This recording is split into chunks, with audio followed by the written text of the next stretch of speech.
こんにちは、隙間のリリーです。メディアのためのハワイ語ミニ講座、よろしくお願いします。今日はポアカーネーションを取り上げてみました。短いメレなんですけれども、丁寧に歌詞をたどってみると結構ハワイ語の勉強になるんですね。早速1番の歌詞を見てみたいと思います。青ヘアバレアナオエ。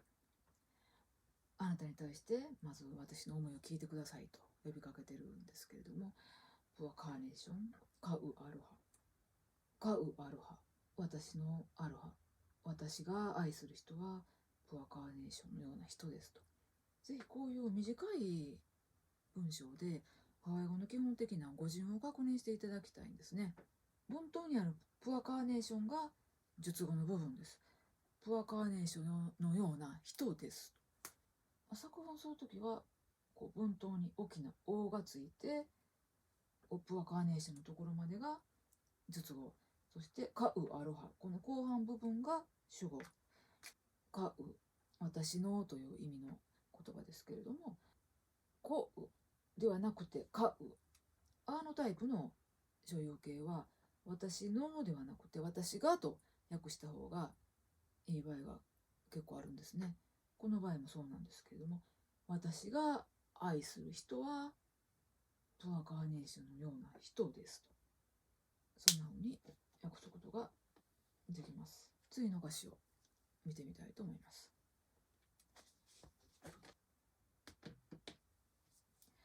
アケラベイヤアラオエエカマカニパーコロナイ。まず文頭の「あ」は「そして」って感じで、この前半部分と後半をつないでる言葉ですけれども、ラベイヤアラ、ケとくると名詞につく定冠詞かなと思いがちなんですが、ラベイヤに冠詞がつくとすればケではなくてカが来るはずなんですね。ということはこのケは名詞についている冠詞ではなくてラベイヤという動詞についているということがわかります。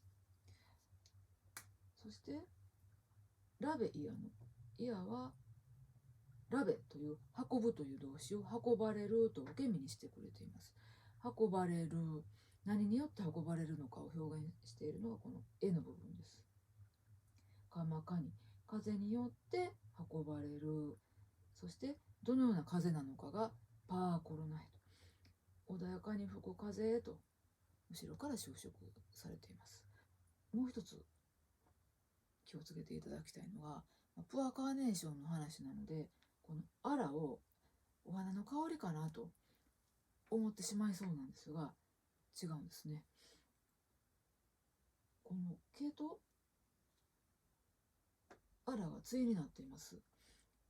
毛、アラの間にラベイヤと動詞が挟まっている感じなんですね。今、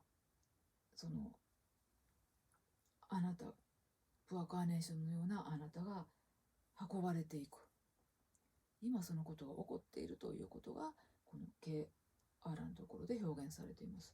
そしてケネイという表現もあるんですが、ケネイです。ケネイだと今ここで起こっているというニュアンスがあるんですけれども、ネイではなくてアラが使われているということは、